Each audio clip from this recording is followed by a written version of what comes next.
Señora, perdóneme. Eso fue lo primero que escuché cuando la puerta se abrió. Carmen, la empleada de mi hijo, tenía los ojos hinchados y rojos. Me miraba como quien acaba de ver algo que no puede desver. Detrás de ella, adentro de esa casa, había risas, voces, música baja. Y entonces la escuché. Una voz de mujer que no era Valeria. Una voz que yo no esperaba encontrar ahí esa noche, y que en ese momento no supe nombrar, pero que algo dentro de mí supo que significaba exactamente lo que temía. No pregunté nada, no entré. Simplemente miré a Carmen a los ojos, asentí despacio, y le dije en voz baja: «Gracias». Me di la vuelta, bajé las escaleras con calma, caminé hasta la esquina y me quedé ahí, de pie en el frío de las 7 de la noche de ese sábado 1 de febrero, con mi bolso en la mano y el corazón latiendo más fuerte que en años. Soy Patricia Morales. Tengo 61 años. Fui notaria pública durante 38 años. Pasé casi 4 décadas redactando contratos, escrituras, acuerdos firmados bajo fe pública. Y en ese momento, parada en esa esquina, no estaba llorando. Estaba recordando exactamente qué había firmado mi hijo Rodrigo en noviembre de 2019. Un documento que él había olvidado por completo. Uno que yo había guardado durante 6 años esperando que nunca fuera necesario usarlo. En 18 días, ese documento sería visto por las personas correctas. Y nada, absolutamente nada, volvería a ser como antes. Pero déjame contarte cómo llegué a esa esquina. Eran exactamente las 7:04 de ese sábado cuando toqué el timbre. Hacía frío, no ese frío de invierno que te congela los huesos, sino ese frío particular de Ciudad de México en febrero, húmedo, que se mete por el cuello del abrigo aunque lo traigas bien cerrado. Yo llevaba mi blusa azul de lino, la misma que uso cuando quiero sentirme yo misma. No me había puesto nada especial, no me había arreglado para impresionar a nadie. Solo había llegado puntual, como siempre he llegado a todo en mi vida. Cuando Carmen abrió la puerta, lo primero que noté fue el olor. Carne asada, vino, algo dulce que venía del fondo de la casa. Una cena real. Una cena preparada con tiempo y con ganas. Y eso me golpeó de una forma extraña, porque durante 2 años, 4 meses y 17 días exactos, mi hijo no había tenido tiempo ni para responder un mensaje mío, pero esa noche había tenido tiempo para organizar una cena. Solo que no era la cena que me había dicho. Carmen me miró, y en sus ojos vi algo que ninguna palabra puede describir del todo. Era vergüenza, era miedo, era el gesto de alguien que sabe algo que tú no sabes y que carga con ese peso desde hace días. Sus manos sostenían la puerta con fuerza, como si necesitara algo a qué aferrarse. Me dijo: «Señora, perdóneme». Solo eso, 3 palabras. Y en esas 3 palabras estaba todo. Detrás de ella, la sala estaba iluminada con esa luz cálida que da la lámpara grande del comedor, la misma que yo había ayudado a elegir cuando Rodrigo y su esposa Valeria compraron esa casa. Había voces, risas, el tintineo de copas. Y entonces la escuché, una voz de mujer, no era Valeria, que decía algo entre risas que no alcancé a entender bien. No la conocía, pero entendí exactamente lo que su presencia significaba, que esa noche no era lo que me habían dicho que sería. Y en ese momento, algo dentro de mí se acomodó en su lugar con un clic frío y silencioso. No dije nada, no pregunté nada. Le puse una mano suave en el brazo a Carmen, solo un segundo, para que supiera que no era con ella. Y me fui. Bajé los 5 escalones de la entrada despacio. 1, 2, 3, 4, 5. Cada uno con la misma calma con la que uno camina cuando sabe exactamente lo que está haciendo. Llegué a la esquina de la calle Nogal con Avenida de los Álamos y me detuve bajo el farol amarillo. Mi teléfono en la bolsa. Mi respiración, pareja, mis manos, quietas. Por fuera, cualquiera que me hubiera visto desde una ventana habría pensado que era simplemente una señora mayor esperando un taxi. Por dentro, era una notaria de 38 años, recordando el contenido exacto de un contrato firmado en noviembre de 2019. 20 minutos después, mi teléfono vibró. Saqué el teléfono. Era un mensaje de Rodrigo. Lo leí una vez, lo leí 2 veces, y entonces entendí todo. No solo lo de esa noche, todo. Los 2 años de silencio, la invitación repentina, la cena, la voz adentro. ¿Por qué Carmen tenía los ojos rojos? ¿Por qué me había pedido perdón? Todo encajó en ese momento, como las piezas de un expediente que llevas meses armando y que de repente te muestran la imagen completa. Y lo que haría a continuación, lo que decidiría en esa esquina fría de Ciudad de México, cambiaría la vida de varias personas en exactamente 18 días. Pero para que entiendas lo que hice esa noche y por qué lo hice, necesitas entender quién era yo antes de llegar a esa esquina. Necesitas conocer a la Patricia que crió a Rodrigo sola después de que su padre murió, la que pagó su universidad, la que estuvo presente en cada momento importante de su vida y en muchos momentos que ni siquiera sabía que eran importantes, la que dijo que sí durante años cuando su corazón le decía que algo no estaba bien. Y necesitas entender qué pasó exactamente en noviembre de 2019, cuando Rodrigo me pidió que firmáramos ese documento. Porque él lo firmó convencido de que era un trámite sin importancia. Una formalidad, me dijo. Solo para tener todo en orden, mamá. 38 años como notaria me enseñaron que no existe tal cosa como una formalidad sin importancia. Cada firma tiene un peso. Cada palabra escrita tiene consecuencias.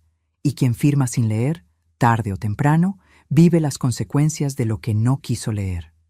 Permíteme llevarte al principio. Soy Patricia Morales. Nací el 15 de agosto en Guadalajara, Jalisco, hace 61 años. Crecí en una casa pequeña, de paredes gruesas y piso frío, con 3 hermanos y una sola certeza. La palabra de mi padre, don Aurelio, era su honor. Si prometía algo, lo cumplía, sin versiones, sin condiciones, sin esperar que las circunstancias cambiaran para cambiar él también. Eso fue lo primero que me enseñaron. Y eso fue lo primero que le enseñé a Rodrigo. Estudié con becas y con hambre que no le contaba a nadie. A los 23 años entré como auxiliar en una notaría del centro de Guadalajara y desde el primer día entendí que había encontrado mi lugar. Los documentos no mienten. Las firmas no cambian de opinión a conveniencia. Un acuerdo firmado es un acuerdo firmado, aunque quien lo firmó haya decidido olvidarlo.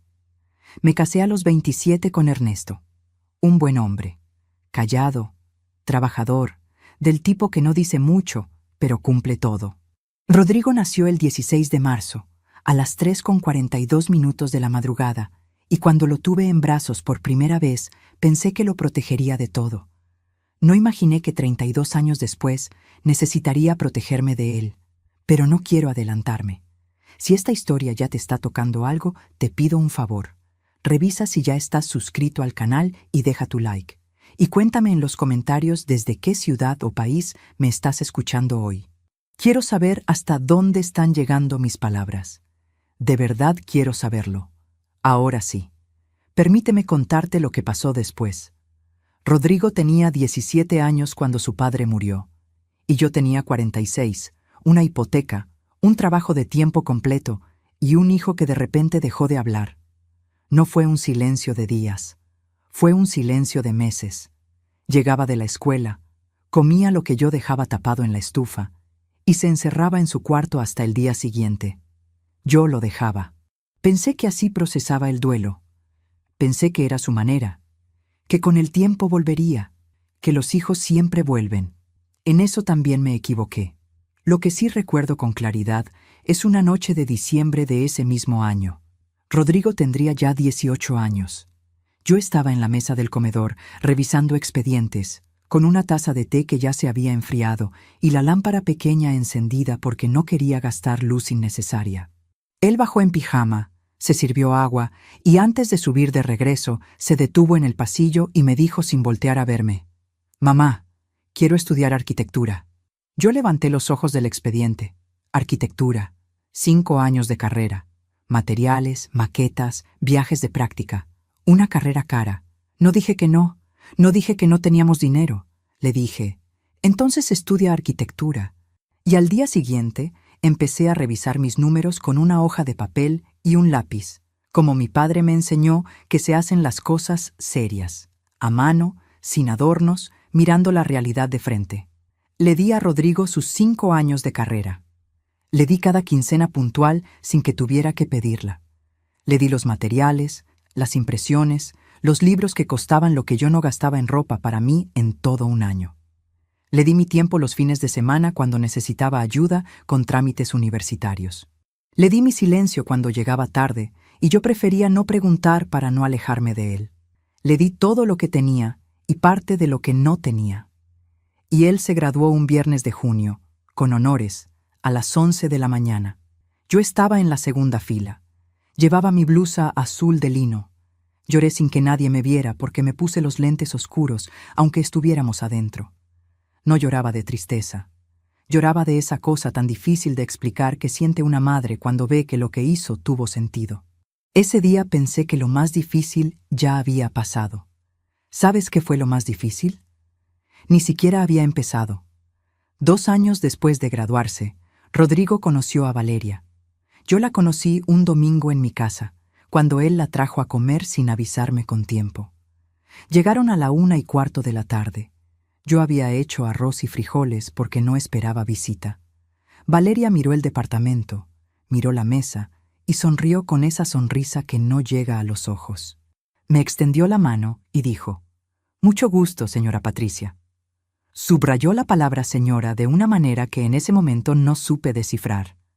Después aprendí a leerla muy bien. Valeria era hija única. Creció en una casa grande en Las Lomas. Su padre era dueño de una empresa de importaciones. Ella nunca había necesitado calcular si alcanzaba para el mes. Y aunque eso en sí mismo no es un defecto, sí lo es cuando se convierte en la lente con la que miras a los demás. Valeria me miraba con esa lente. Siempre. Rodrigo y Valeria se casaron 16 meses después. La boda fue en un salón elegante del lado poniente de la ciudad. Flores importadas, menú de 4 tiempos, lista de invitados de 200 personas. El padre de Valeria pagó casi todo. Yo contribuí con lo que pude, 120,000 pesos que había estado ahorrando durante 1 año y medio, quitándomelos de medicamentos, de ropa, de pequeños gustos que una mujer de mi edad tiene derecho a darse. Rodrigo me abrazó antes de entrar a la ceremonia y me dijo al oído, «Gracias, mamá, por todo». Guardé esas palabras, las guardé muy bien, porque 3 años después, cuando lo necesité, él ya no las recordaba. Pero antes de contarte lo que pasó en esos 3 años, necesito que entiendas el contexto, porque lo que vino después no llegó de golpe. Llegó como siempre llegan las cosas que duelen de verdad, despacio, disfrazado de normalidad, con una sonrisa en la cara. Lo que sí puedo contarte ahora es lo que pasó el primer año de matrimonio de Rodrigo y Valeria, porque ese año fue, en apariencia, un año bueno. Rodrigo trabajaba en un despacho de arquitectura en la colonia Polanco. Valeria decoraba departamentos de lujo para clientes de su padre. Vivían en un departamento rentado en la Nápoles, moderno, con ventanas grandes y cocina de acero. Yo los visitaba los domingos cuando me invitaban, que no era todos los domingos, pero sí algunos. En esas visitas yo llevaba comida, siempre, porque Valeria no cocinaba y porque a Rodrigo siempre le había gustado mi arroz con leche. Llegaba con mis recipientes, calentaba todo, ponía la mesa y luego recogía antes de irme. Valeria comía, agradecía con cortesía, y a los 20 minutos ya estaba en su teléfono. Yo sonreía y no decía nada. Soy notaria. Aprendí hace muchos años que observar en silencio te da más información que cualquier pregunta directa. Y lo que observé ese primer año fue suficiente para abrir una carpeta mental que fui llenando, despacio, domingo a domingo. Una tarde de noviembre, Rodrigo me llamó. Necesitaban ayuda. Habían tenido un gasto inesperado, algo del coche de Valeria, y estaban cortos ese mes. ¿Podría prestarles 40,000 pesos? Me los devolverían en 2 quincenas. Les presté los 40,000 pesos. Los 2 quincenas se convirtieron en 6 meses. Los 6 meses se convirtieron en un año. El año se convirtió en silencio cuando dejé de esperar y empecé a preguntar. Pero lo que más me duele no es el dinero. El dinero va y viene. Lo que me duele es lo que Rodrigo me dijo cuando le pregunté por tercera vez, un martes a las 8 de la noche, con voz tranquila y sin reproches. Mamá, tú no tienes gastos fuertes, vives sola. ¿Para qué necesitas ese dinero con urgencia? Me quedé en silencio. No lloré. No levanté la voz. Solo dije, está bien, mijo, no hay prisa. Y colgué. Fui a mi escritorio. Saqué una libreta nueva.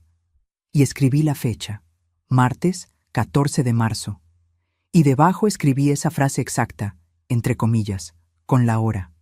No sabía todavía para qué la iba a necesitar. Pero la escribí. Porque soy notaria. Y los notarios no tiran nada. Hay señales que uno ve, pero elige no mirar. No porque sea tonta, no porque no sepa leer lo que tiene delante, sino porque amar a alguien a veces significa darle el beneficio de la duda una vez más, y luego otra, y luego otra. Hasta que un día te das cuenta de que llevas años dándole beneficios a quien nunca tuvo dudas sobre cómo tratarte. Y lo más doloroso no es haber confiado. Lo más doloroso es recordar exactamente el momento en que supiste y decidiste seguir callando de todas formas. Yo vi las señales desde el principio. Las vi claramente, con esa claridad incómoda que uno tiene cuando algo duele pero todavía no sangra. Las vi y las archivé en ese lugar donde guardamos las cosas que duelen, pero que todavía no estamos listos para enfrentar. Ese cajón invisible que todos tenemos y que fingimos que no existe. La primera señal real no fue el dinero. Fue un domingo de mayo, casi 2 años después de la boda de Rodrigo y Valeria. Ese día era el Día de las Madres. Rodrigo no llamó. Esperé hasta las 11 de la mañana, luego hasta la 1 de la tarde. Me preparé sola mi comida favorita, chile en nogada que tarda 3 horas en hacerse.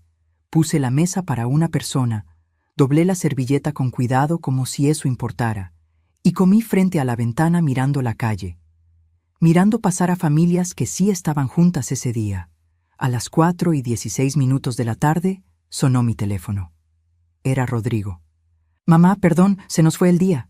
Estuvimos en casa de los papás de Valeria desde temprano. ¿Cómo estás? Hablamos 4 minutos. Me deseó feliz día. Colgó. Me quedé con el teléfono en la mano y el plato todavía en la mesa. La comida que había tardado 3 horas en hacer, consumida en silencio, despedida en 4 minutos. No dije nada. No lloré frente a nadie. Guardé el momento en mi libreta esa noche, con fecha, con hora, con las palabras exactas que recordaba. Escribir las cosas es una forma de decirte a ti misma, esto pasó, esto fue real, no me lo estoy inventando. Ya llevaba 11 entradas en esa libreta. La segunda señal fue más difícil de ignorar. Fue en agosto de ese mismo año, cuando mi rodilla derecha empezó a fallar en serio. No era un dolor menor.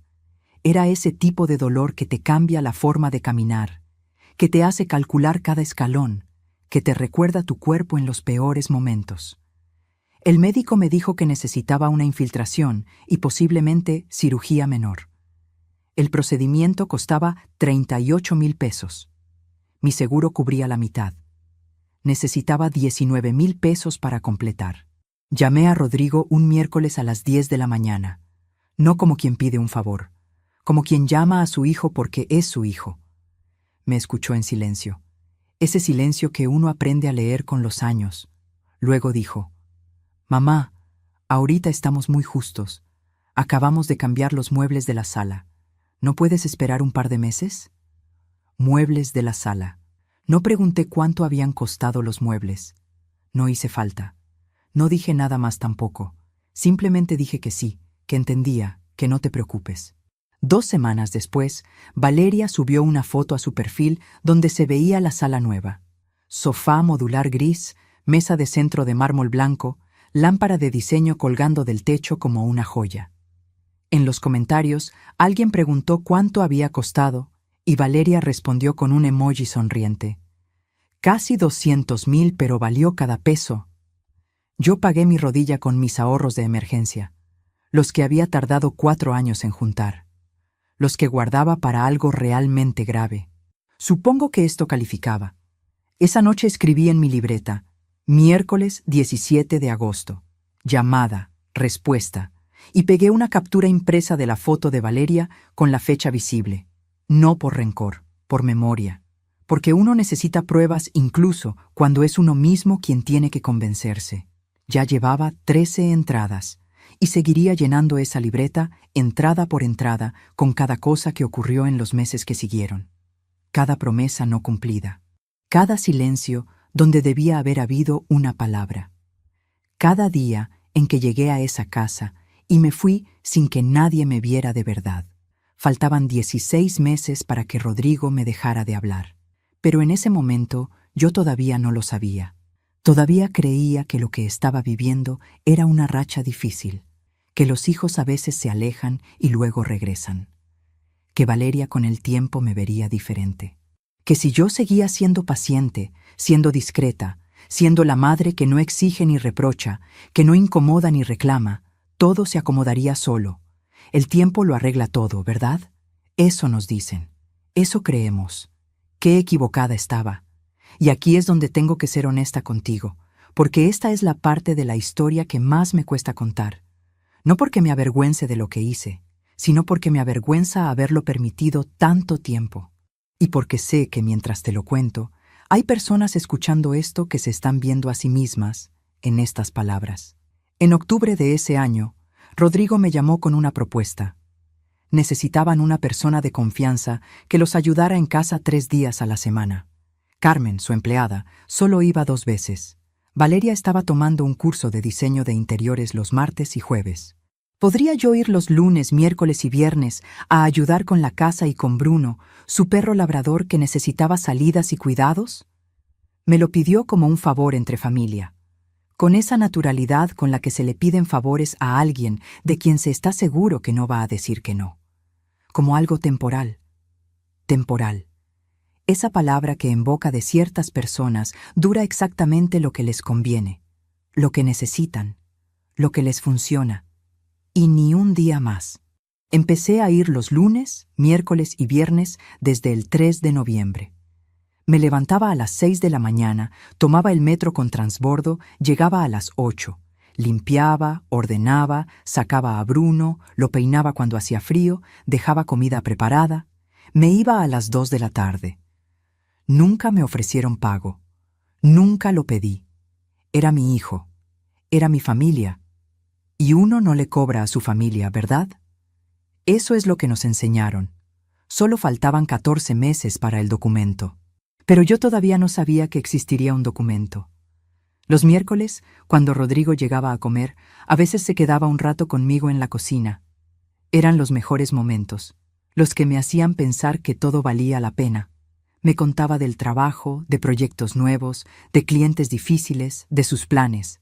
En esos momentos yo veía al Rodrigo que había criado, al que se reía con los ojos cerrados igual que su padre, al que todavía me decía mamá con esa voz de cuando era niño y llegaba corriendo desde el patio. Y yo pensaba, vale la pena. Esto vale la pena. Voy a seguir. Voy a tener paciencia. Lo que no sabía era que esos miércoles eran la excepción, no la regla, porque los otros días Valeria llegaba a las 3 de la tarde y revisaba la casa con una mirada que yo aprendí a reconocer antes de que abriera la boca. Una mirada lenta, calculada. Levantaba un cojín, abría una alacena, pasaba un dedo por el borde de un mueble, miraba el piso, y si algo no estaba exactamente como ella esperaba, no me lo decía a mí directamente. Eso habría sido demasiado directo. Se lo decía a Rodrigo esa noche, y Rodrigo me llamaba al día siguiente con voz incómoda, con esa voz de quien no quiere estar haciendo lo que está haciendo. Mamá, Valeria dice que la cocina quedó un poco. Y yo escuchaba, sin interrumpir, sin defenderme, y al siguiente miércoles lo hacía diferente. 3 veces, 4, 5, cada vez aprendiendo las reglas nuevas de una casa que nunca sería mía. Hasta que un lunes de enero, a las 9:20 de la mañana, Valeria no se había ido todavía cuando llegué. Se estaba poniendo el abrigo en la entrada, con calma, sin prisa.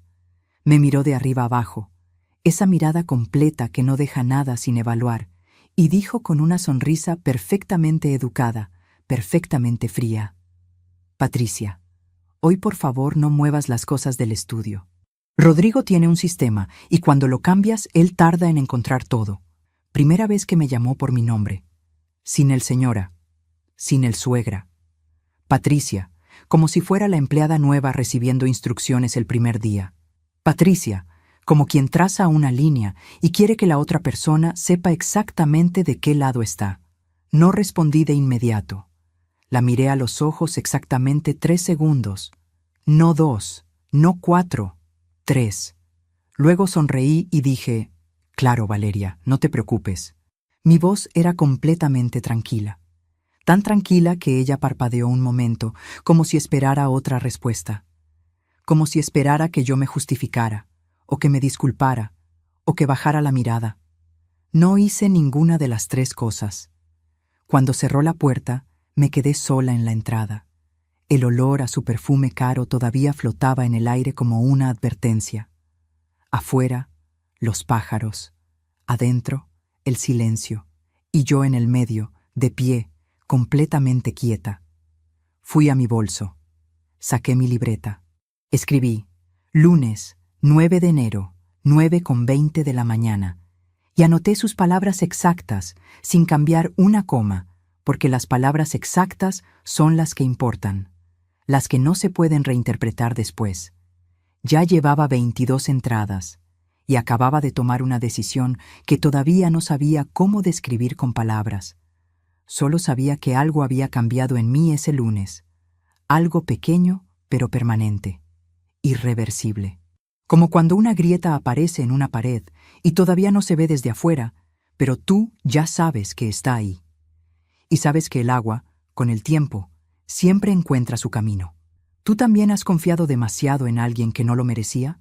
¿Has callado cuando debiste hablar por amor, por miedo, por no querer perder algo que ya se estaba yendo de todas formas? ¿Has seguido dando sin que nadie te lo pidiera solo porque creías que eso era lo que significaba querer? Cuéntamelo en los comentarios. Quiero leer tu historia. Porque a veces, saber que alguien más entendió lo mismo que tú viviste, que alguien más lo guardó en una libreta o en el pecho, es lo único que necesitas para seguir. Solo faltaban 12 meses para el documento de noviembre. Y las cosas estaban a punto de ponerse mucho peor. Los meses que siguieron fueron una escalera, cada peldaño un poco más abajo que el anterior. Y lo más extraño es que cuando estás bajando despacio, peldaño por peldaño, no sientes que estás cayendo.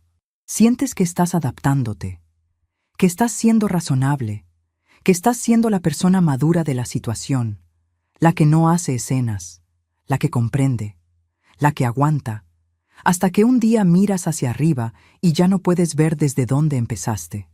Y entonces entiendes que la madurez y la resignación no siempre son la misma cosa. Febrero. Rodrigo y Valeria me comunicaron que estaban buscando casa propia. Salir del departamento rentado, algo más grande, con jardín. Me lo dijeron con esa emoción de los que están comenzando algo y quieren que todos compartan su alegría, que todos los acompañen, que todos sonrían. Yo los escuché, los felicité, les pregunté en qué colonia buscaban, y entonces Rodrigo dijo, casi de pasada, como quien menciona algo sin importancia, como quien pregunta si quieres más café. Mamá, íbamos a preguntarte algo. Para el enganche necesitamos un poco más de lo que tenemos. ¿Podrías prestar 250,000 pesos? Te los devolvemos en cuanto vendamos unos bonos que tenemos.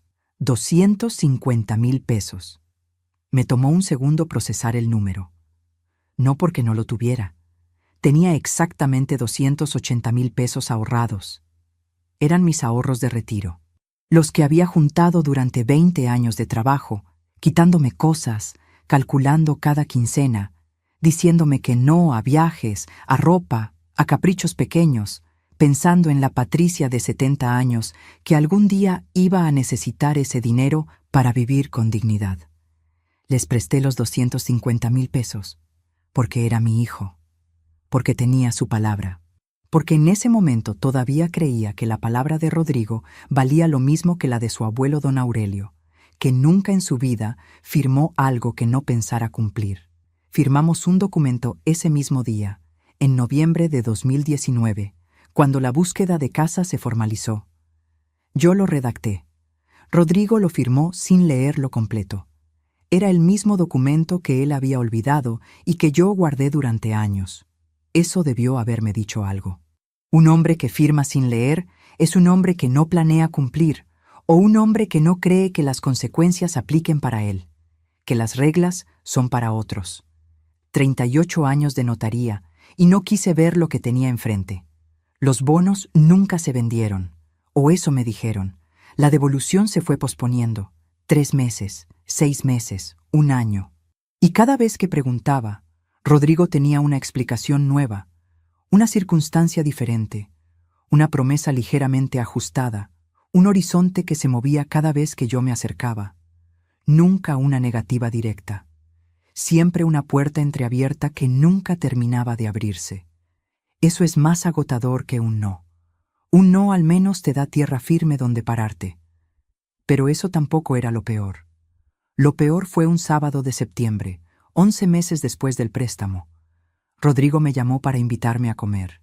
Llegué a su casa nueva a la 1 de la tarde con mi cazuela de pozole rojo, el que le gustaba desde niño, el que tardaba horas en prepararse y que yo hacía con gusto porque era su favorito. La casa olía a pintura fresca y a madera nueva. Había cuadros grandes en las paredes, plantas de diseño en las esquinas, una cocina italiana con isla de cuarzo blanco que brillaba como si nunca nadie la hubiera tocado. Comimos los 3. Rodrigo estaba de buen humor. Valeria también, lo cual era inusual. Pensé que quizás las cosas estaban mejorando, que la distancia se estaba acortando, que tal vez yo había estado exagerando. Después de comer, mientras yo recogía los platos porque así soy, porque eso me enseñaron y nunca pude desaprender, Valeria se recostó en el sofá nuevo y dijo con toda la naturalidad del mundo, con la misma voz con que se le pide algo a alguien que está ahí para eso. Patricia, ya que estás, ¿podrías también limpiar la cocina antes de irte? Carmen no viene hasta el martes. Me detuve. Tenía el plato en la mano. El agua del grifo corría. El sol de la tarde entraba por la ventana de la cocina que yo había ayudado a elegir meses atrás, cuando todavía me preguntaban cosas. Y Valeria estaba en el sofá, con su teléfono, esperando. Sin duda, sin vergüenza, con la tranquilidad de quien sabe que no habrá consecuencias. Rodrigo no dijo nada. Lo miré. Esperé 1 segundo, 2, 3. Le di tiempo. Le di espacio. Le di la oportunidad de ser el hombre que yo sabía que podía ser. No dijo nada. Limpié la cocina. Tardé 40 minutos. Limpié cada superficie, cada quemador, cada esquina, con la misma calma con que había hecho todo lo demás. Luego recogí mi bolso. Me despedí con un beso en la mejilla de los dos, como si nada hubiera pasado, y bajé a la calle. En cuanto cerré el portón, saqué mi libreta. Escribí la fecha. Sábado, 17 de septiembre. Una sola línea. Rodrigo no dijo nada. Esas 4 palabras eran más importantes que todo lo demás que había escrito hasta entonces. Más que las fechas. Más que los montos. Más que los nombres. Porque no era lo que Valeria había dicho. Era lo que Rodrigo había elegido no decir. El silencio de un hijo que mira a su madre limpiar la cocina después de cocinar para él, después de haber prestado sus ahorros de retiro, después de años de lunes, miércoles y viernes, y no encuentra ninguna razón para intervenir. Ese silencio tenía un nombre. Yo todavía no quería pronunciarlo en voz alta, pero ya lo sabía. Solo faltaban 8 meses para que Rodrigo dejara de hablarme. Y la escalera seguía bajando. En noviembre de ese año, yo cumplí 59 años. No esperaba gran cosa. Aprendí hace tiempo a no esperar demasiado para no cargar el peso de la decepción.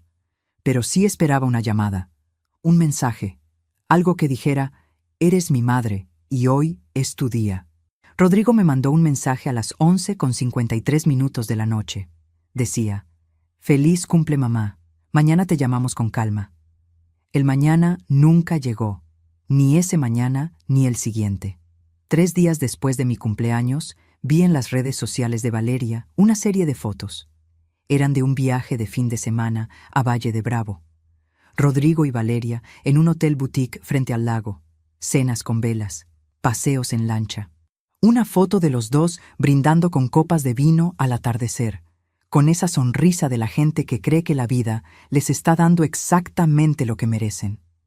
El pie de foto decía, celebrando lo nuestro, porque la vida hay que vivirla. El hotel donde estaban tenía habitaciones desde 4.500 pesos la noche. Estuvieron 3 noches. Yo había comido sopa de pasta toda esa semana para no tocar lo que me quedaba de ahorro. El mismo ahorro que ya no era mío. No publiqué nada. No llamé. No mandé ningún mensaje. No hice nada de lo que una parte de mí quería hacer. Fui a mi escritorio, saqué mi carpeta azul y guardé una captura impresa de esas fotos con la fecha visible. Ya tenía 31 entradas en mi libreta y 14 documentos en la carpeta.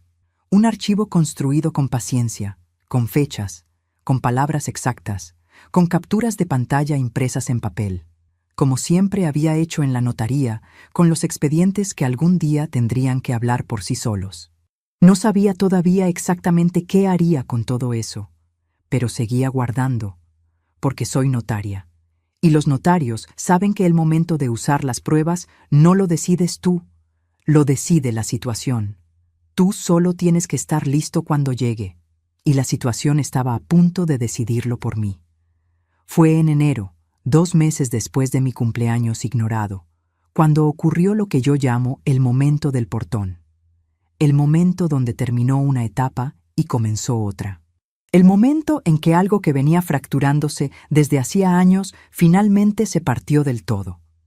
Llegué un lunes a las 8 de la mañana como siempre, con mi bolso, con mi recipiente de comida preparado desde las 6, con la misma rutina de siempre. Toqué el timbre, nadie abrió, toqué de nuevo, nada. Llamé al teléfono de Rodrigo, buzón de voz, llamé a Valeria, lo mismo. Esperé 40 minutos parada en la calle, con mi bolso y mi recipiente de comida que había preparado desde las 6 de la mañana, con el frío de enero pegando en los hombros, hasta que Carmen llegó a las 9 menos cuarto y me abrió con cara de no saber nada, con cara de alguien que tampoco había sido avisada. Adentro, la casa estaba vacía. Rodrigo y Valeria habían salido de viaje sin avisarme, sin cancelar, sin un solo mensaje, sin un «no vengas este lunes», sin nada, como si yo no existiera, como si esas horas de mi mañana no tuvieran ningún valor. Me senté en la cocina que había limpiado decenas de veces. La misma cocina de cuarzo blanco, la misma ventana, la misma luz de enero entrando en diagonal. El sol entraba por la ventana. Olía a café que alguien había dejado a medias en la cafetera, un café que nadie se había molestado en terminar ni en apagar. Afuera, los pájaros. Adentro, un silencio que por primera vez no sentí como paz, sino como respuesta. Como una respuesta muy clara a una pregunta que yo había tardado demasiado en hacerme. Tomé mi recipiente, me levanté, le dije a Carmen que se cuidara, y me fui. En el metro de regreso, con el vaivén del vagón y el ruido de los rieles, con la ciudad moviéndose afuera de la ventana como si nada hubiera pasado, tomé una decisión. No con rabia, no con lágrimas, con la misma calma con que se toman las decisiones que ya no admiten vuelta atrás. Había llegado el momento de dejar de archivar y empezar a actuar. Solo faltaban 7 meses para noviembre, para el documento, para el momento en que todo lo que había guardado con paciencia, con fechas, con palabras exactas, dejaría de ser solo papel y se convertiría en consecuencia. Hay un momento en la vida de cada persona en que deja de esperar que las cosas mejoren solas y decide hacer algo al respecto. Ese momento no siempre llega con un golpe dramático. No llega con música de fondo ni con una frase perfecta que uno pueda repetir después. A veces llega en silencio, en un vagón de metro, con un recipiente de comida en las manos y el ruido de los rieles debajo de los pies. A veces llega cuando ya no queda más espacio para seguir esperando. El mío llegó ese lunes de enero, pero actuar no significaba reaccionar. Actuar, para mí, significaba preparar, con cuidado, con precisión, con la misma metodología con la que había redactado miles de documentos a lo largo de 38 años. Sin prisa, sin errores, porque los errores en los documentos cuestan caro, y los errores en la vida también. Lo primero que hice cuando llegué a mi departamento ese día fue llamar a Beatriz. Beatriz Fuentes, mi compañera de generación en la escuela de Derecho. 40 años de amistad, de desacuerdos, de conversaciones que terminaban a medianoche y de silencios que valían más que muchas palabras. La mejor abogada en derecho civil que conozco, y conozco a muchos. Le dije que necesitaba hablar, sin explicarle de qué.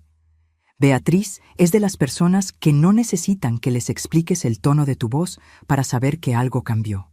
Esa misma tarde nos vimos en la cafetería de siempre, la del centro, la que huele a pan recién horneado y café de olla, la que llevamos frecuentando desde que éramos estudiantes y que nunca ha cambiado de lugar ni de sabor. Me senté frente a ella, pedí un café y le conté todo, todo, sin omitir nada, sin suavizar nada, sin ese filtro que uno usa cuando le cuenta sus problemas a alguien y quiere seguir pareciendo razonable. Le conté desde el primer día de las madres sin llamada hasta el lunes del portón cerrado. Le conté el dinero. Le conté los lunes, miércoles y viernes. Le conté a Valeria en el sofá esperando que yo limpiara su cocina. Le conté el silencio de Rodrigo. Beatriz me escuchó sin interrumpir, sin poner cara de lástima, sin decir, «¡Ay, Patricia!». Cuando terminé, se quitó los lentes, los limpió despacio con su pañuelo, ese gesto suyo de siempre que significa que está procesando algo importante, y me dijo, «Patricia, ¿tienes todo documentado?». Le mostré mi libreta. Le mostré la carpeta azul. La vi revisar cada página con esa expresión concentrada y seria que le conozco desde que teníamos 20 años y estudiábamos juntas para los exámenes de Derecho Civil. Cuando terminó de revisar, me miró fijo y dijo, «Esto es suficiente para empezar, pero necesitas más. Necesitas que todo tenga fecha, firma o testigo verificable. ¿Entiendes lo que te estoy diciendo?». Entendí perfectamente. 38 años de notaría me habían enseñado exactamente eso, que los documentos sin respaldo son intenciones, y las intenciones no se ejecutan. A partir de ese día, cambié mi manera de documentar. Ya no solo apuntaba en la libreta. Cada conversación importante con Rodrigo la tenía por mensaje de texto, no por llamada. Cuando me pedía algo, le respondía por escrito. Cuando él prometía algo, yo lo confirmaba por escrito con esa frase cuidadosa que uno aprende en años de práctica jurídica. «Solo para tener claro, mijo, me estás diciendo que…». Y guardaba cada respuesta. Cada silencio también. Porque a veces la ausencia de respuesta dice más que cualquier palabra. Un mensaje sin responder es una decisión. Y las decisiones dejan rastro. Mi teléfono se fue convirtiendo en un archivo, una bitácora involuntaria de todo lo que Rodrigo elegía decir y de todo lo que elegía no decir. Y mi carpeta azul fue creciendo. Pero mientras yo preparaba, la situación en casa de Rodrigo seguía empeorando. El tiempo no estaba arreglando nada, solo estaba revelando lo que siempre había estado ahí. Y fue en marzo, 4 meses antes del gran silencio, cuando ocurrió algo que hasta hoy me cuesta trabajo narrar sin que se me cierre la garganta. Algo que cambió la textura de todo lo que vino después. Era el Domingo de Ramos. Yo había ido a misa de 8 de la mañana en mi parroquia de siempre, la de San Francisco, a 3 cuadras de mi departamento. Hay algo en esa iglesia que me da paz desde que era niña. El olor a incienso que se queda impregnado en la ropa, la luz que entra por los vitrales de colores y convierte el piso de cantera en algo parecido a un mapa, el crujido de los bancos de madera vieja que han aguantado décadas de gente sentada a pedir y a agradecer. Me arrodillé en mi lugar de siempre, en el 5.º banco del lado derecho, y le pedí a Dios que me diera claridad, No venganza, no justicia dramática, no que alguien sufriera lo que yo había sufrido, solo claridad, solo la capacidad de ver bien lo que tenía enfrente sin que el amor lo distorsionara todo. Salí de misa a las 9:20. Tenía el teléfono en silencio como siempre durante la misa. Cuando lo revisé en el atrio, con el sol de marzo ya calentando y la gente saliendo a su alrededor con sus palmas en la mano, había un mensaje de Rodrigo enviado a las 8:47, mientras yo estaba arrodillada pidiendo claridad. Decía: «Mamá, necesito que vengas hoy. Es importante». Sin más explicación, sin por favor, sin preguntarme si podía o si tenía planes. Como se le manda un mensaje a alguien cuyo tiempo no tiene el mismo valor que el tuyo. Llegué a su casa a las 11 de la mañana. Me tomó 40 minutos en metro y 10 caminando. Rodrigo me abrió la puerta con cara seria, de esa seriedad preparada que uno adopta cuando ensayó lo que va a decir. Valeria estaba sentada en la sala, con los brazos cruzados y esa postura de quien ya decidió el resultado de una conversación antes de que empiece. Me invitaron a sentarme como si fuera una reunión, como si yo fuera alguien que había pedido cita. Rodrigo habló primero, con voz calmada, casi clínica. Dijo que habían estado pensando mucho, que la dinámica familiar necesitaba cambiar, que Valeria se sentía incómoda con mis visitas frecuentes a la casa, que necesitaban su espacio como pareja, que era lo mejor para todos. Lo dijo como si estuviera leyendo un comunicado, como si esas palabras no tuvieran peso ni historia detrás. Lo miré, luego miré a Valeria, luego volví a mirarlo a él, a los ojos, sin apartar la vista. Le pregunté con calma, con una calma que me costó sostener: ¿estás hablando de las visitas que tú mismo me pediste que hiciera? ¿Las de los lunes, miércoles y viernes? ¿Las que llevo haciendo desde noviembre del año pasado?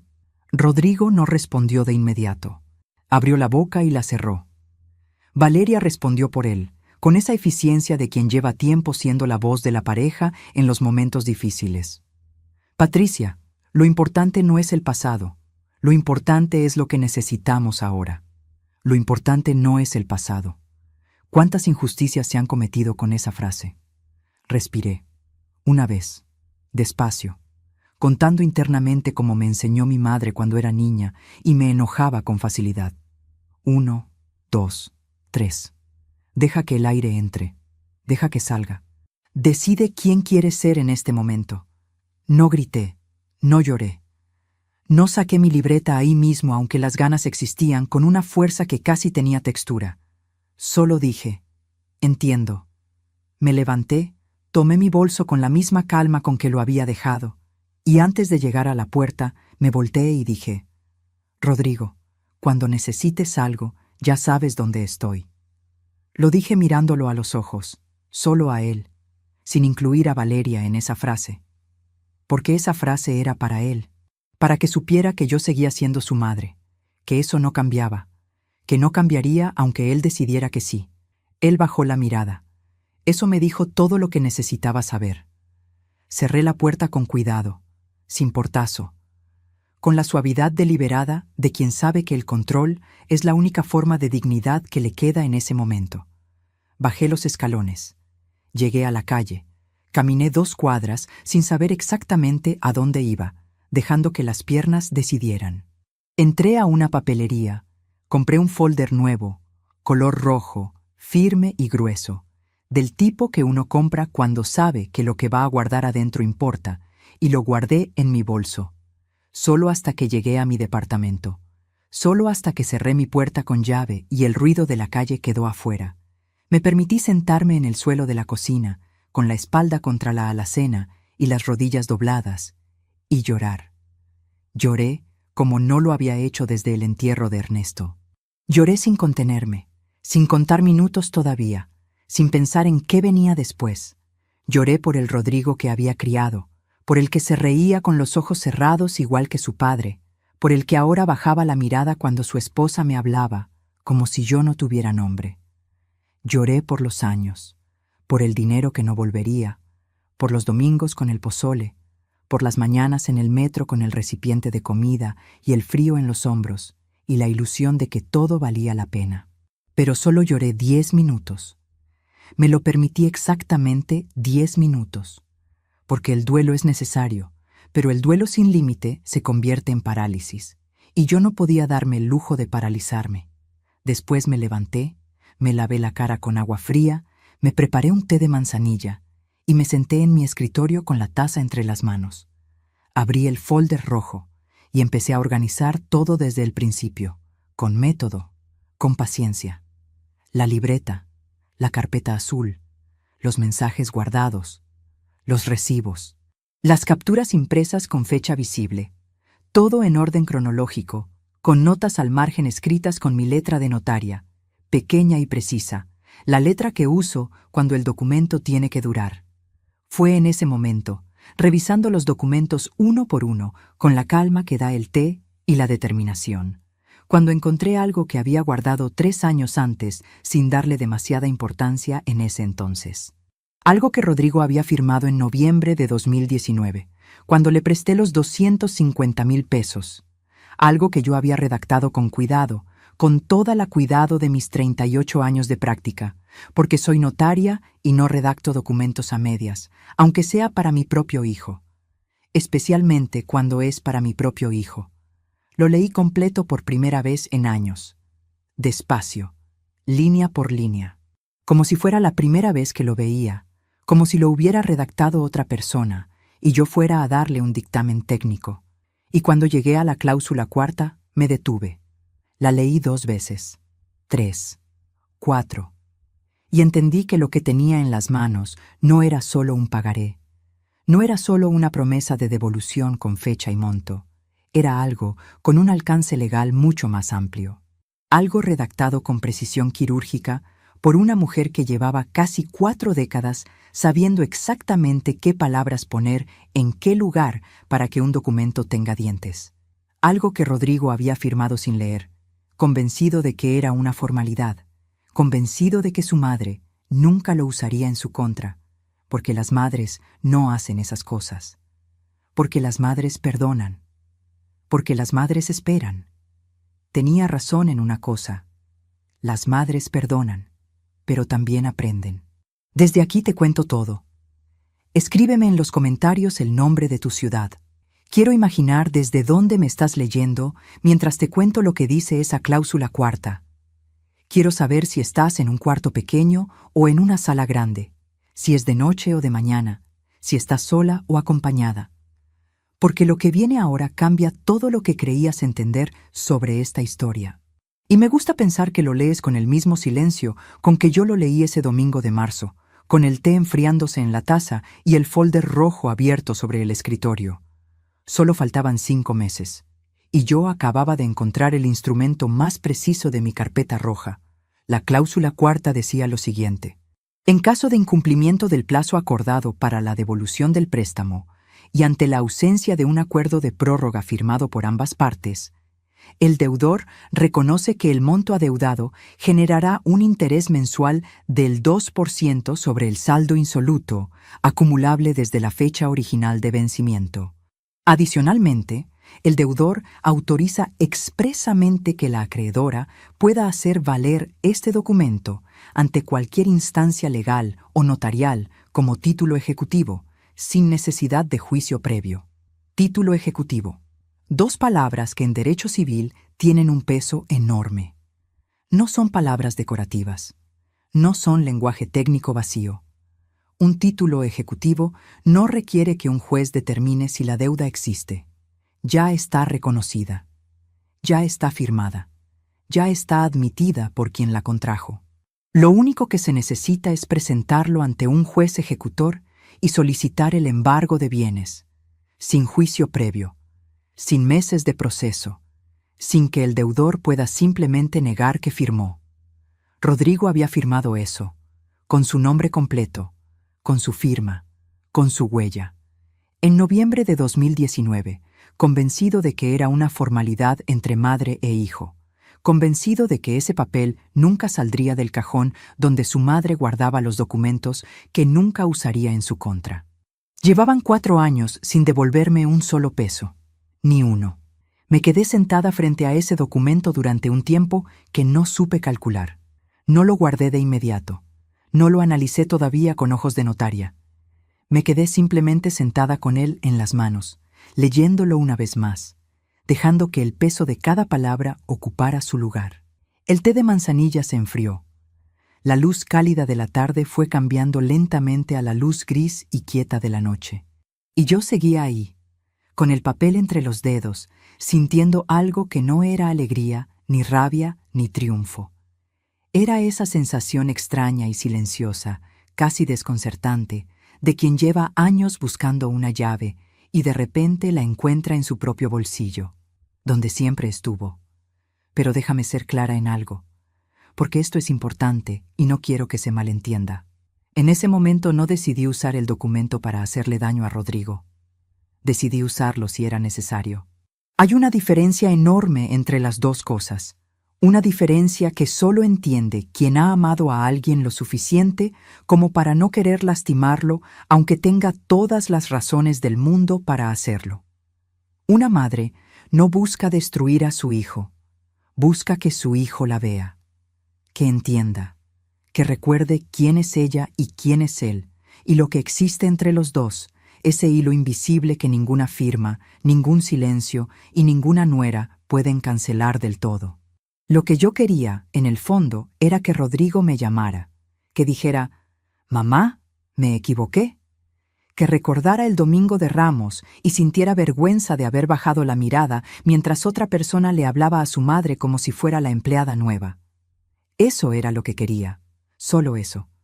Pero los meses que siguieron me enseñaron, con una claridad que duele, que hay personas que solo entienden el idioma de las consecuencias, que el amor sin límites no les enseña nada, que la paciencia sin peso es invisible. Junio. 2 meses después del domingo de Ramos, Rodrigo me llamó. Sentí el corazón acelerarse cuando vi su nombre en la pantalla, ese nombre que llevaba semanas sin aparecer, ese nombre que todavía me movía algo aunque yo creyera haberme blindado. Eran las 6:32 de la tarde de un miércoles. Contesté al segundo tono. Su voz sonaba diferente, más suave, más despacio, casi como antes, como hacía años.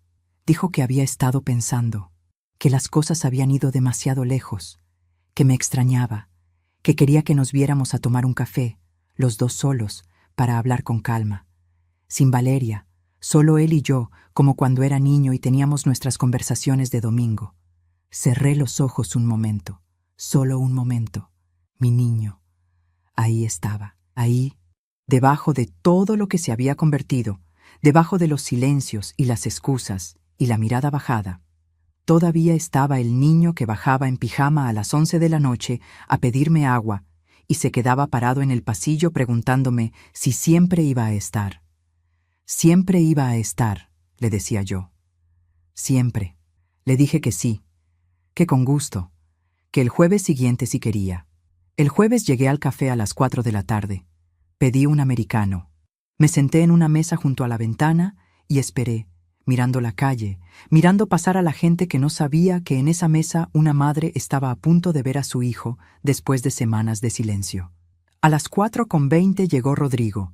Se veía cansado, con esa fatiga que no es de sueño sino de algo que se carga adentro.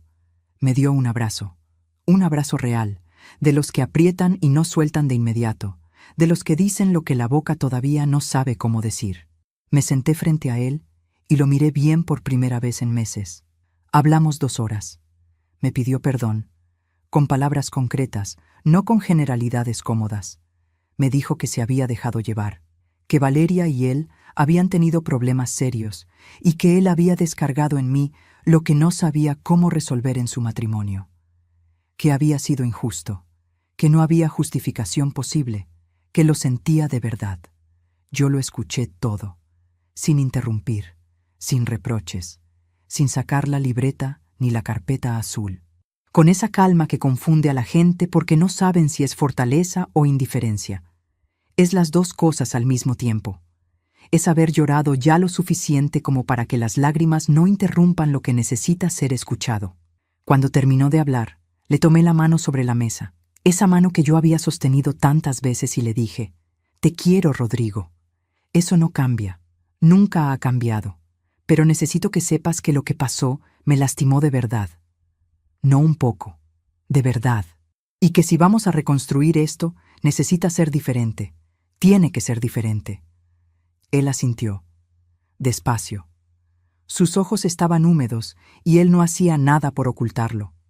Salí de ese café creyendo que algo había cambiado, que el hilo no estaba roto, solo muy tenso, y que con cuidado podíamos aflojarlo sin que se partiera del todo, creyéndolo de verdad, con todas las ganas del mundo de que fuera verdad.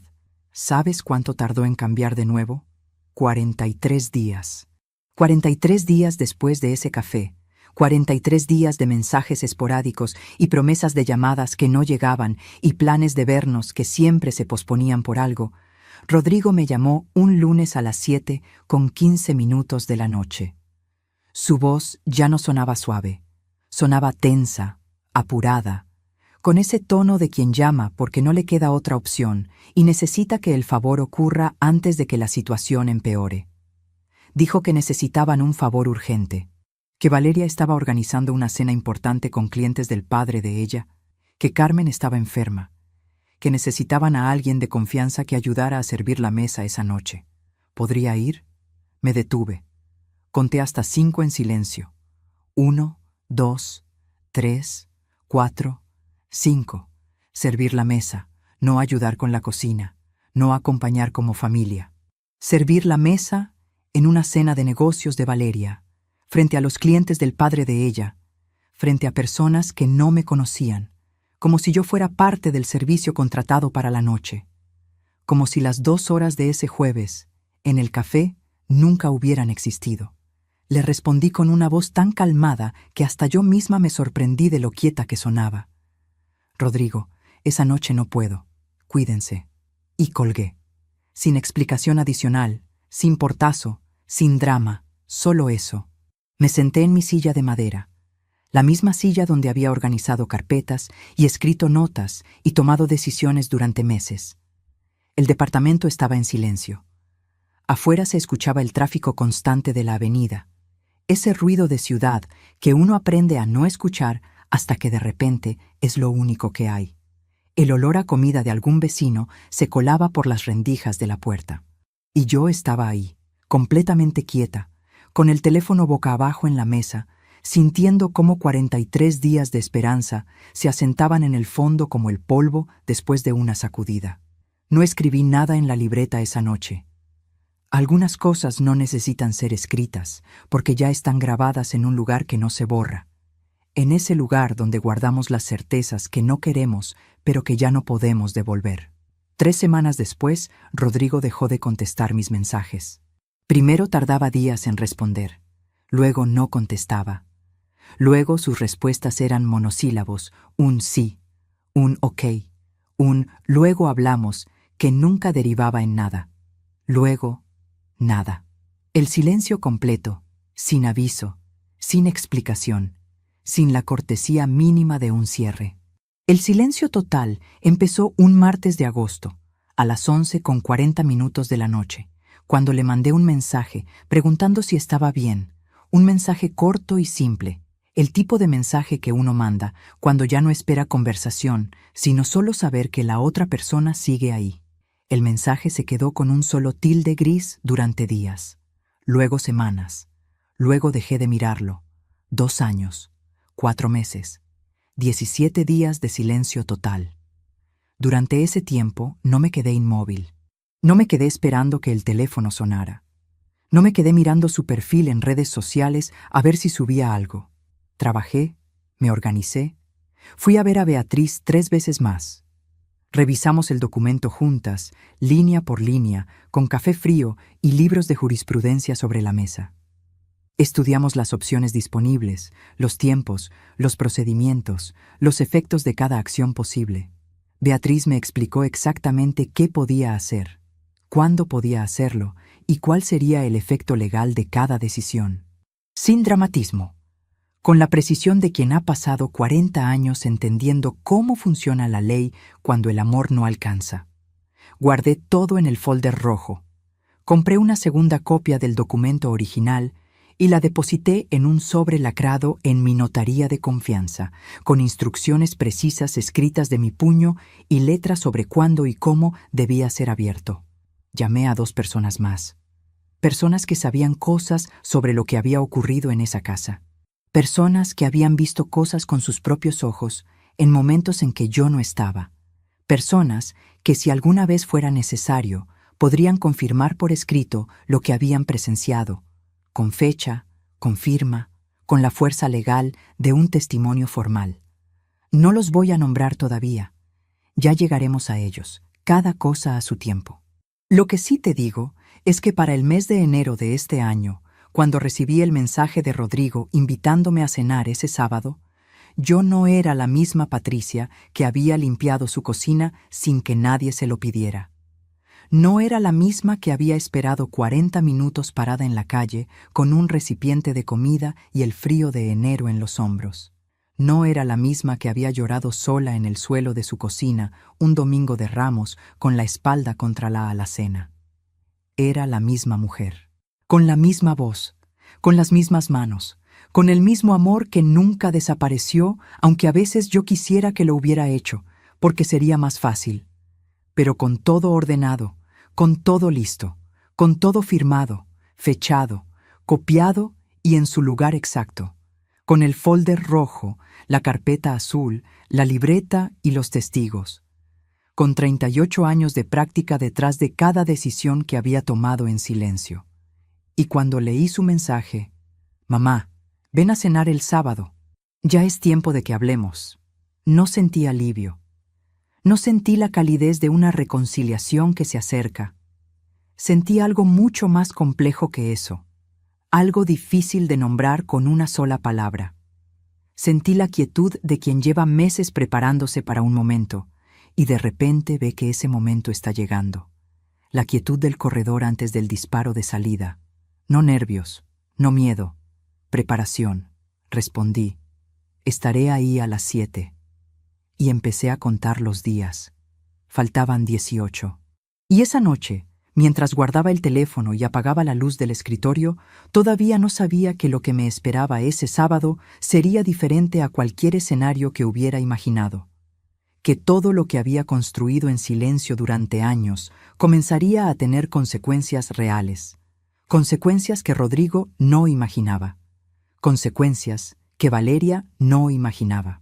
Consecuencias que incluso yo, con todo mi entrenamiento, con toda mi experiencia, con todos mis documentos en orden, no había anticipado completamente, porque hay algo que yo todavía no sabía esa noche, algo que descubriría en esa esquina fría, 20 minutos después de que la puerta se abriera y Carmen me mirara con los ojos rojos, algo que cambiaría no solo mi plan, sino todo. El mensaje que recibí en esa esquina, a las 7:24 de ese sábado 1 de febrero, no era de Rodrigo, era de Carmen. Lo leí una vez, lo leí 2 veces, y entonces entendí por qué tenía los ojos rojos cuando abrió la puerta. Entendí por qué me había pedido perdón antes de decir cualquier otra cosa. Entendí los rizos adentro, la voz que reconocí, la cena preparada con tiempo y con ganas. Carmen me escribió, «Señora Patricia, perdóneme por no haberle dicho antes. Llevo una semana queriendo llamarle. La señora Valeria organizó esta cena hace 10 días. No es una cena para usted. Usted era el pretexto para que el señor Rodrigo firmara unos papeles esta noche. La otra señora que está adentro es la licenciada Herrera. Es abogada. Vine a abrirle porque necesitaba que usted supiera antes de entrar. No podía quedarme callada. Me quedé inmóvil bajo el farol amarillo de la calle Nogal. La licenciada Herrera. Conocía ese nombre. Beatriz me lo había mencionado 3 semanas antes, en nuestra última reunión en la cafetería del centro. Me había dicho, con esa precisión suya de 40 años de ejercicio legal, «Patricia, hay una abogada que Valeria ha consultado. Se llama Herrera, especialista en separación de bienes y en blindaje patrimonial. Lleva tiempo rondando este asunto. Si esa mujer aparece en persona, significa que ya pasaron del plan a la acción. Algo se estaba moviendo. Y Rodrigo me había invitado a cenar esa noche para que yo firmara algo, sin saber que lo sabía, sin saber que yo llevaba meses preparándome para exactamente este tipo de movimiento, sin saber que 38 años de notaría me habían enseñado a leer una situación legal antes de que la situación me leyera a mí. Guardé el teléfono en mi bolso. Respiré el aire frío de la noche. Olía a tierra húmeda y a escape de coche. La calle estaba tranquila. Un perro ladró a lo lejos. Y yo estaba ahí, completamente quieta, con esa claridad extraña que a veces llega cuando las cosas más complicadas de repente se vuelven simples. Llamé a Beatriz. Contestó al primer tono. Le dije en voz baja: «Beatriz, es esta noche. Herrera está adentro». Un silencio breve. Luego: «¿Tienes el folder rojo?» «Sí». «¿Tienes el documento original?» «Conmigo». «Entonces ya sabes qué hacer. Llámame cuando termines». Colgamos. Volví a guardar el teléfono. Me acomodé el abrigo. Tomé mi bolso con firmeza y subí las escaleras por segunda vez esa noche. Toqué el timbre. Carmen abrió en 5 segundos. Sus ojos seguían rojos, pero ahora también había algo más en su mirada. Algo parecido al alivio de quien ya no carga solo un secreto. Le puse una mano en el hombro y le dije en voz muy baja: «Gracias, Carmen. Entra a la cocina y quédate ahí». Asintió. Empujé la puerta y entré. La sala estaba exactamente como yo recordaba. La lámpara grande encendida con esa luz cálida, los cuadros en las paredes, las plantas de diseño en las esquinas, la mesa del comedor puesta para 4 personas, con velas encendidas y copas de vino a medias. Rodrigo estaba de pie junto a la chimenea. Cuando me vio entrar, el color de su cara cambió en un segundo. No esperaba verme, o no esperaba verme así, con esa calma, sin haber llamado para avisar que volvía. A su lado, sentada en el sofá, estaba Valeria. Vestido negro, collar de perlas, el gesto de quien creía que controlaba la noche. Y frente a ella, en el sillón individual, una mujer de unos 50 años con traje gris y un portafolio negro sobre las rodillas. La licenciada Herrera. Me detuve en el centro de la sala. Los miré a los 3, uno por uno, despacio. Primero a Valeria, luego a la licenciada Herrera, luego a Rodrigo. Me detuve en él más tiempo. Rodrigo fue el primero en hablar. Su voz sonaba forzada, demasiado casual. «Mamá, qué bueno que regresaste. Te quiero presentar a la licenciada Herrera. Es una amiga de...». Lo interrumpí con suavidad, no con agresividad, con la misma voz tranquila con la que durante 38 años había presidido actos notariales donde nadie se atrevía a interrumpirme a mí. Rodrigo, solo su nombre, nada más, pero con un peso que llenó toda la habitación. Se quedó en silencio. Me acerqué a la mesa. Coloqué mi bolso encima con cuidado. Lo abrí. Saqué el folder rojo. Lo puse sobre la mesa junto a las velas y las copas de vino. Y luego saqué el documento original, el que Rodrigo había firmado en noviembre de 2019, y lo coloqué encima del folder. Vi cómo los ojos de la licenciada Herrera se movían hacia el documento. Vi cómo su expresión cambiaba. Eso me dijo todo lo que necesitaba saber sobre qué tipo de documento era el que ella había traído esa noche. Valeria se levantó del sofá. Su voz sonaba controlada pero con un filo. «Patricia, creo que hay un malentendido. Solo queríamos hablar contigo sobre algunos asuntos de familia. La licenciada está aquí para ayudarnos a...». Valeria. La misma técnica, solo su nombre, y el mismo silencio que siguió. Me senté en la silla principal de la mesa, la que quedaba frente a todos, la que da la espalda a la ventana y tiene la luz de la lámpara cayendo directamente sobre quien se sienta ahí. Lo sé porque yo ayudé a acomodar esa mesa cuando se mudaron. Le hablé a Rodrigo directamente. Solo a él, le dije: «Mijo, antes de que la licenciada Herrera explique qué trajo esta noche, necesito que leas algo. Algo que tú firmaste. Algo que, estoy segura, no recuerdas bien». Rodrigo no se movió. Le acerqué el documento. La habitación estaba completamente en silencio. Las velas parpadeaban. Afuera, un coche pasó despacio. Adentro, el único sonido era el de las hojas del documento cuando Rodrigo las tomó con manos que yo noté, desde donde estaba, que no estaban del todo quietas. Lo vi leer. Vi el momento exacto en que llegó a la cláusula cuarta. Vi cómo sus ojos se detuvieron. Vi cómo los volvió a recorrer. Vi cómo levantó la vista hacia mí con una expresión que en 32 años de ser su madre nunca le había visto. No era rabia. No era negación. Era el reconocimiento de alguien que acaba de entender que el tablero no estaba como creía. Y entonces ocurrió algo que yo no había calculado. Algo que ningún folder rojo, ningún título ejecutivo y ninguna conversación con Beatriz me había preparado para ver. Rodrigo dejó el documento sobre la mesa. Se pasó una mano por la cara. Y cuando me miró de nuevo, sus ojos estaban húmedos. Dijo una sola palabra: mamá, con la voz de cuando tenía 17 años y bajaba en pijama a pedirme agua. Y esa palabra, en ese momento, fue la más difícil de escuchar de toda la noche. Hay palabras que uno espera durante años, palabras que uno ensaya cómo recibirlas, qué responder, cómo mantenerse firme cuando lleguen. Y luego llegan, y descubres que ningún ensayo te prepara para el peso real de escucharlas. Mamá. Esa palabra, dicha con esa voz, en ese momento, me costó más que todo lo anterior junto. Pero no me moví. No cambié la expresión, porque había algo que necesitaba terminar antes de permitirme sentir cualquier otra cosa. Había una licenciada con un portafolio negro sentada en el sillón de mi hijo, y yo necesitaba saber qué traía adentro. Me volteé hacia la licenciada Herrera con cortesía perfecta. Le dije: licenciada, entiendo que tiene documentos que revisión. Le pido que los ponga sobre la mesa. Ella miró a Valeria.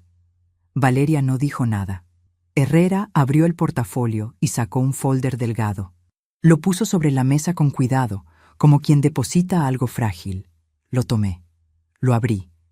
Era un convenio de donación. Rodrigo y Valeria me pedían que donara, de manera voluntaria e irrevocable, el departamento donde yo vivía. El departamento que había comprado con mis propios ahorros, con mi propio trabajo, con mis propias quincenas durante 20 años.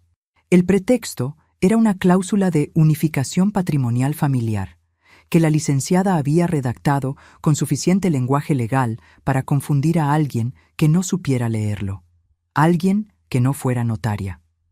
Leí el documento completo. Tardé 4 minutos. Nadie habló durante esos 4 minutos. El único sonido era el parpadeo de las velas y mi propia respiración, pareja y tranquila. Cuando terminé, cerré el folder. Lo coloqué sobre la mesa con la misma calma con que había colocado el mío. Y miré a Rodrigo. Le pregunté en voz baja: ¿tú sabías exactamente lo que dice este documento? Rodrigo abrió la boca. La cerró. Valeria respondió por él: es solo una formalidad, Patricia, para proteger a la familia en caso de que... Valeria. Su nombre otra vez. Y el silencio otra vez. Aprendí hace muchos años que interrumpir con calma es más poderoso que interrumpir con volumen. No le estoy preguntando a usted. Volví los ojos a Rodrigo. Él bajó la mirada hacia la mesa, hacia el folder suyo, hacia el mío, hacia las velas que iluminaban los dos documentos como si fueran los únicos objetos que existían en esa habitación. Y entonces dijo algo que no esperaba. Dijo: no, no lo leí completo. Valeria me dijo que era un trámite. El silencio que siguió fue diferente a todos los anteriores. Fue el silencio de algo rompiéndose, no con estruendo, con ese sonido casi imperceptible de algo que cede despacio, desde adentro. Valeria se levantó. Su voz ya no tenía el filo controlado de antes. Tenía prisa. Rodrigo, no empieces con eso ahora. Ya habíamos acordado... Valeria. Esta vez fue Rodrigo quien lo dijo. Solo su nombre, con una voz que yo no le había escuchado en años. Ella se detuvo. Rodrigo tomó el documento que ella había traído. Lo sostuvo un momento, y luego lo puso boca abajo sobre la mesa. Fue un gesto pequeño, pero en esa sala, en ese momento, fue el gesto más grande que mi hijo había hecho en años. La licenciada Herrera recogió su portafolio en silencio.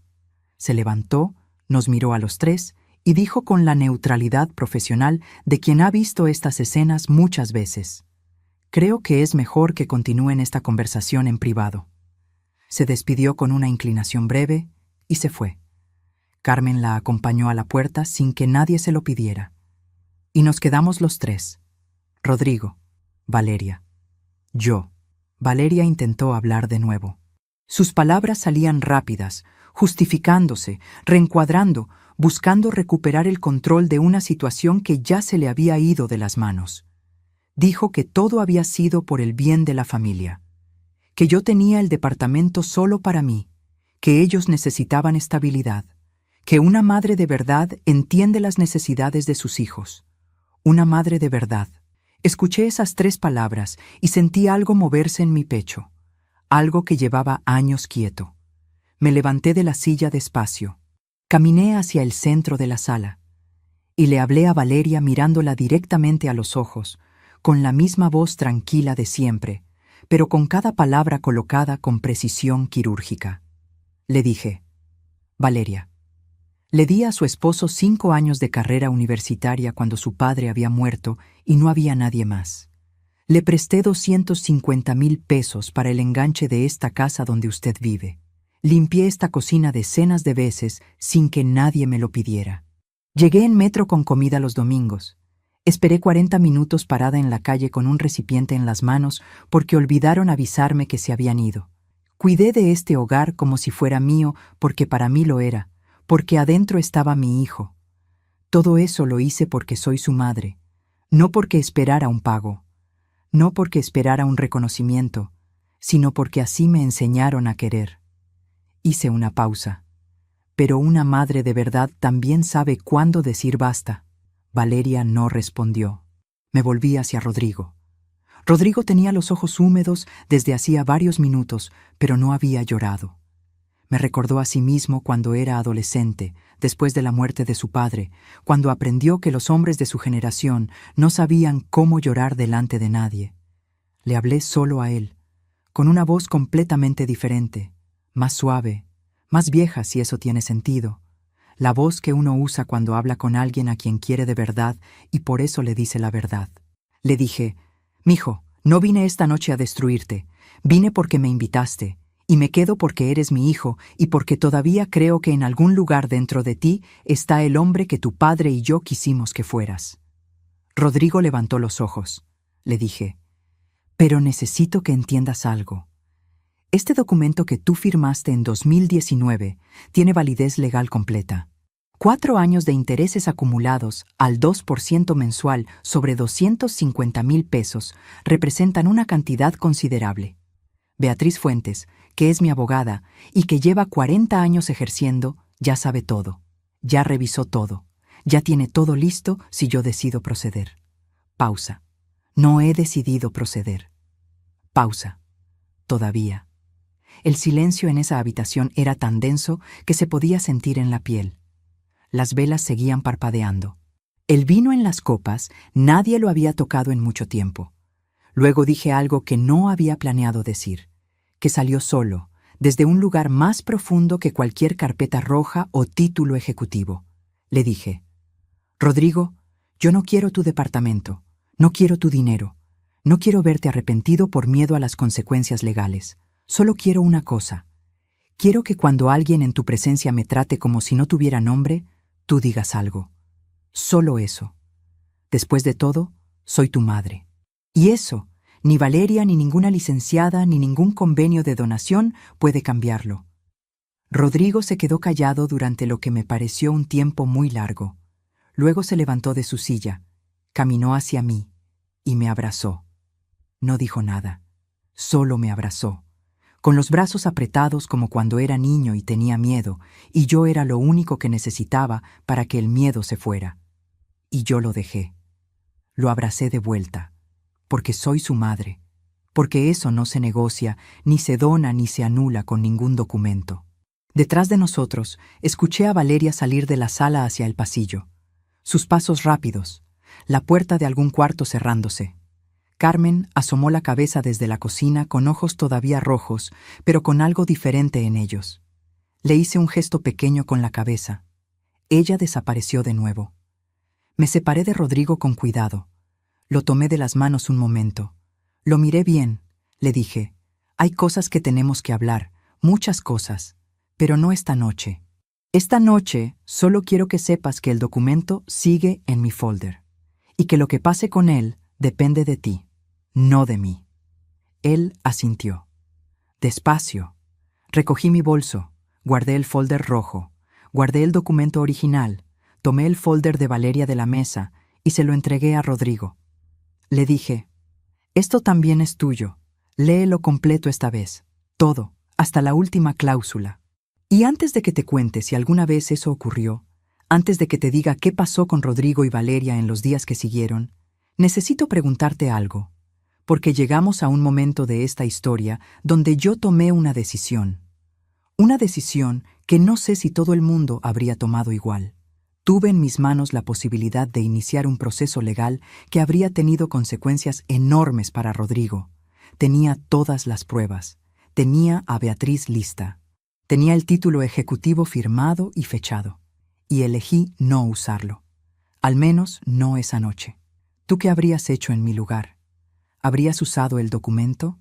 ¿Habrías esperado como yo? ¿O habrías hecho algo completamente diferente? Escríbemelo en los comentarios. De verdad quiero saber qué piensas, porque no hay una sola respuesta correcta. Y a veces, leer lo que otros habrían hecho nos ayuda a entender mejor lo que nosotros mismos hubiéramos elegido. Bajé las escaleras de esa casa por última vez esa noche. Salí a la calle. El frío de febrero seguía ahí, el mismo de 2 horas antes, pero ahora lo sentía diferente. Menos cortante, más limpio. Caminé hasta la esquina de la calle Nogal. El mismo farol amarillo, el mismo pavimento frío bajo mis zapatos. Pero yo era diferente a la Patricia que había estado ahí 20 minutos antes con el teléfono en la mano. Llamé a Beatriz. Contestó al primer tono. Le dije, «Esta noche no». Un silencio breve. Luego, «¿Estás bien?», le dije. «Sí, estoy bien». Y lo decía en serio. Los días que siguieron a esa noche fueron extraños. No de la manera dramática que uno esperaría después de todo lo que había pasado, sino de esa manera quieta y rara que tienen las cosas cuando un periodo largo de tensión termina y el cuerpo todavía no sabe cómo comportarse sin ella. Dormí profundo esa noche por primera vez en meses, sin soñar, sin despertar a las 3 de la madrugada con el corazón acelerado repasando conversaciones. Solo dormí. Al día siguiente, un domingo, fui a misa. Me senté en mi lugar de siempre, el 5.º banco del lado derecho, el mismo olor a incienso, la misma luz de los vitrales. Me arrodillé y no pedí nada, solo agradecí, porque hay momentos en que uno no necesita pedir más, sino reconocer lo que ya recibió. Rodrigo me llamó el martes siguiente, a las 5:17 de la tarde. Hablamos 1 hora y 40 minutos. Fue la conversación más larga y más honesta que habíamos tenido en años, tal vez en toda nuestra vida adulta. Rodrigo habló de cosas que nunca había dicho en voz alta, del duelo que nunca procesó bien cuando murió su padre, del miedo que siempre le tuvo a decepcionar a todo el mundo, de cómo había confundido complacer a Valeria con quererla, de cómo había ido dejando ir, poco a poco, las cosas más importantes, convenciéndose de que siempre habría tiempo para recuperarlas después. Yo lo escuché todo. No lo interrumpí. No aproveché ningún momento para recordarle lo que me había hecho. No era el momento para eso. Era el momento para escuchar, para recordarle, sin palabras, que su madre seguía siendo su madre, que ese lugar no lo había perdido aunque él lo hubiera olvidado por un tiempo. Al final de la llamada, me preguntó qué iba a hacer con el documento. Le respondí lo mismo que le había dicho esa noche en su sala. Le dije que eso dependía de él, no de lo que prometiera, de lo que hiciera. Hubo un silencio. Luego me dijo, «Mamá, te voy a devolver el dinero, todo, con los intereses si es necesario, pero necesito tiempo».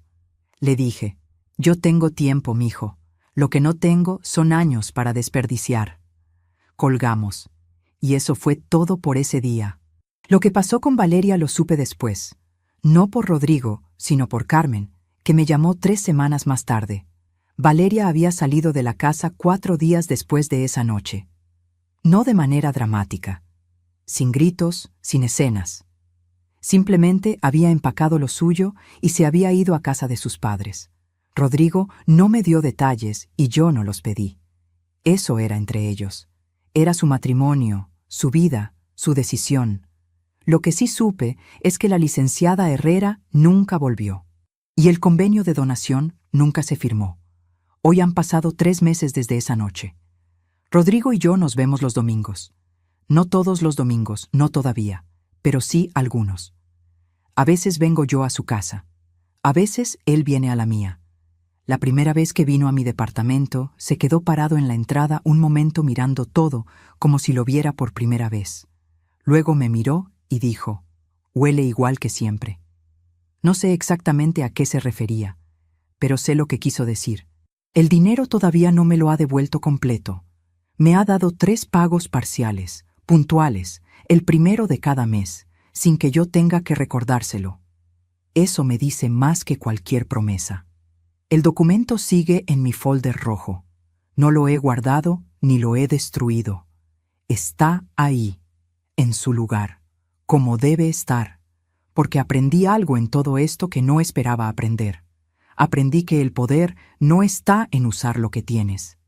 Está en que la otra persona sepa que lo tienes y que has elegido no usarlo. Esa diferencia es enorme. Esa diferencia es, muchas veces, la única diferencia que existe entre la justicia y la venganza. Mi madre, doña Consuelo, me decía cuando yo era niña que las personas muestran quiénes son en los momentos donde nadie las está mirando, que el carácter no es lo que uno hace cuando todo es fácil. Es lo que uno hace cuando tiene todo el derecho del mundo de actuar diferente y elige no hacerlo. Tardé 61 años en entender completamente lo que eso significa. No guardo rencor hacia Valeria, no porque sea una santa, sino porque el rencor es una carga que uno carga solo, y yo ya cargué demasiado tiempo cosas que no me correspondían. Valeria tomó sus decisiones, vivirá con ellas. Eso no es mi trabajo ni mi problema. Y si hay algo que quisiera que llevaras contigo de esta historia, es esto. No esperes a llegar al límite para saber quién eres. No esperes a que te traten mal para recordar cuánto vales. No esperes a tener el folder rojo armado para sentir que tienes derecho a defenderte. Ese derecho lo tienes desde el principio, desde el momento en que alguien cruza una línea que no debería cruzar. La paciencia es una virtud, pero la paciencia sin límites no es virtud. Es miedo disfrazado de amor. Y el amor verdadero, el amor que vale la pena, no te pide que te borres a ti misma para existir. Hay algo más que quiero contarte. Algo que descubrí hace apenas 2 semanas y que recontextualiza todo lo que te narré esta noche. Carmen me llamó un jueves por la mañana. Me dijo que antes de que Valeria se fuera de la casa, había dejado olvidado en la cocina un cuaderno pequeño, de pasta verde. Carmen lo guardó sin abrirlo. Me lo dio a mí porque no sabía qué hacer con él. Lo abrí. Era el registro personal de Valeria. Fechas, montos, planes. Y en una página, con fecha de hacía casi 2 años, estaba escrito con su letra: hablar con Herrera sobre el depto de la suegra. Si firmamos antes de que ella entienda qué es, no hay vuelta atrás. 2 años. Lo había planeado durante 2 años. Guardé el cuaderno en mi folder rojo, junto al documento, junto a todo lo demás. Y esta mañana, antes de sentarme a contarte todo esto, fui a mi ventana con mi café de siempre. Miré la calle. El sol de la mañana calentaba las baldosas. El vendedor de elotes ya estaba en su esquina. La vida seguía siendo vida, con todo su ruido y su olor y su movimiento constante. Y pensé en lo que le dijo mi hijo a la empleada esa noche cuando le pregunté si había llegado su madre. Él dijo: «Dile que pase». Esa frase me la contó Carmen después. Esa frase es la que guardo, no en el folder rojo, sino en ese lugar donde una madre guarda las cosas que le dan razones para seguir. Porque al final, después de todo, eso fue lo único que necesitaba escuchar, que pasara, que siguiera siendo bienvenida, que la puerta, aunque tardara, todavía tenía mi nombre.